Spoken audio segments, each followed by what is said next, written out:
Bismillah. Halo semuanya, selamat menjalankan ibadah puasa yang tinggal beberapa jam lagi ya. Selamat ngabuburit bagi yang ngabuburit ya. Aku masih santuy ya. Aku akan bercerita ya. Sekarang ini kita dalam periode seorang iblis berkata pada aku, kok aku bisa ketemu sama iblis?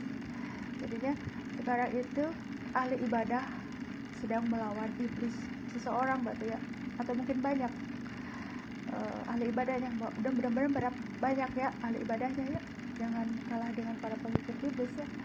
Jadi ini aku mendengar langsung dari iblis.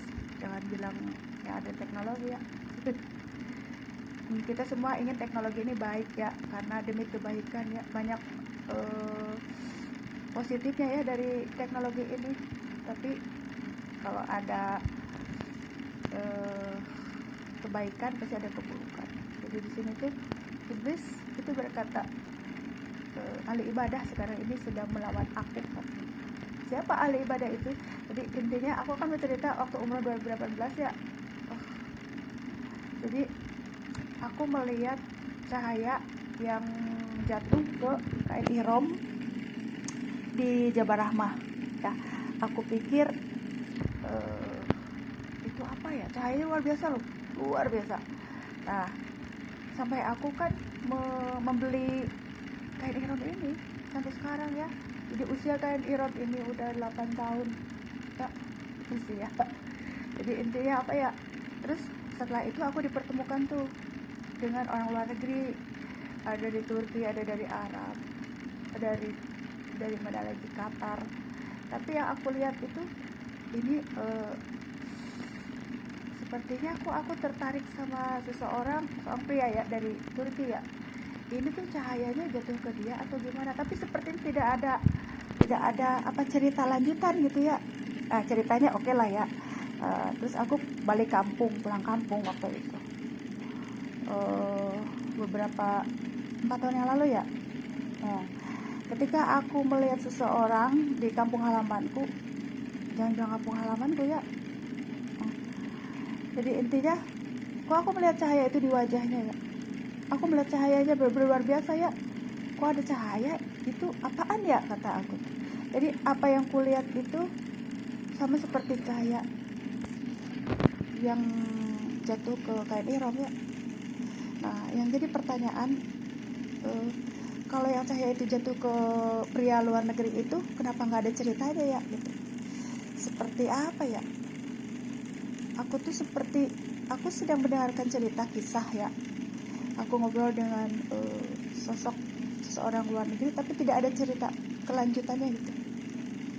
Nah, sampai di kampung halamanku, aku melihat wajah seorang pria itu bercahaya ya. Dan aku tidak mengungkapkan ya siapa si pria itu, tapi wajahnya benar-benar bercahaya sehingga aku pun, kenapa getarannya beda. Ternyata kita sama-sama sepertinya, bukan seperti ya, aku itu penggema Asmaul Husna, bukan penggema ya, penggema sholawat, pecinta sholawat. Terus aku selalu mendawamkan istilah orang tua zaman dulu mah, kata uwa aku mah, Asmaul Husna 99 nama Allah ya. Nah itu dia, mungkin itu ya cahaya kebaikan. Jadi bisa cocok klop sama aku gitu, sehingga aku bisa melihat, kok wajah kamu bercahaya gitu, dalam hatiku ya, tapi tidak diungkapkan gitu. Kok wajahnya bercahaya, luar biasa bercahaya ya, sehingga aku pun rasanya kayak gimana gitu. Kalau melihat orang yang wajahnya bercahaya, maunya seperti apa, diikutin. Pasti itu yang terjadi pada aku ya, waktu umroh 2018. Karena melihat wajah kamu itu bercahaya ya bu, katanya gitu, sehingga kayak apa ya, kayak latah gitu, pingin kayak ngikutin aku gitu. Sebenarnya itu bukan aku ya, tapi itu cahaya kebaikan yang kita lakukan setiap saat. Jadi konsisten apapun hal itu ya. Jadi di sini tuh aku tidak merasa lebih baik dari kalian, tapi jangan salah ya, ketika umroh dan haji itu cerminan.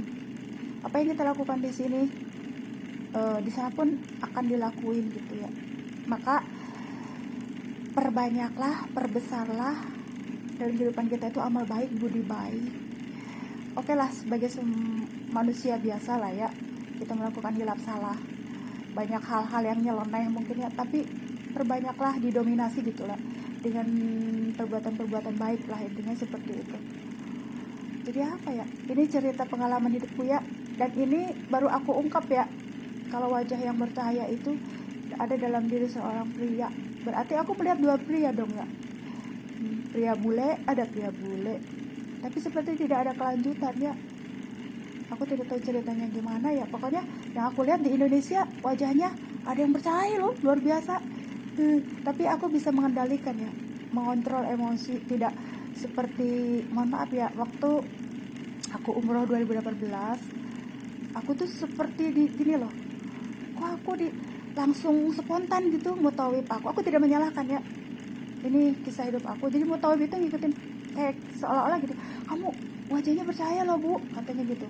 Jadi kayak latah ngikutin aku gitu, jadi kemana-mana. Mohon maaf ya, di situ ada kekuatan energi yang di luar kendali sebenarnya. Jadi di situ benar-benar luar biasa. Apa ya, Allah akan membuktikan ketika umroh dan setelah umroh. Itu kebaikan-kebaikan yang ku dapatkan, alhamdulillah ya, bersyukur sama Allah. Di sini tuh apa ya, aku hanya selalu berusaha berprasangka baik sama Allah, sama orang ya. Jadi setiap saat itu aku mendapatkan selalu kebaikan, karena dalam kehidupan ini timbal balik ya, sebab akibat. Kalau kita baik sama orang, insya Allah itu udah qadarullah ya. Di sini petunjuk Quran dengan gaya gravitasi alam tuh, jadi harmonis, selara, seimbang. Jadi petunjuk tidak akan, kalau kita seperti dituntun ya. Gimana kita mendapatkan petunjuk tanpa guru ya, tanpa guru yang membimbing. Jadi kita digerakkan dari badan kita kemana nih gitu ya. Jadi Allah tunjukkan langsung dengan energi gravitasi alam tuh ya, karena energi alam semesta ini kan ciptaan Allah ya. Oke lah, aku tidak ngomong seperti maksudnya tidak ngomongin yang lain-lain ya.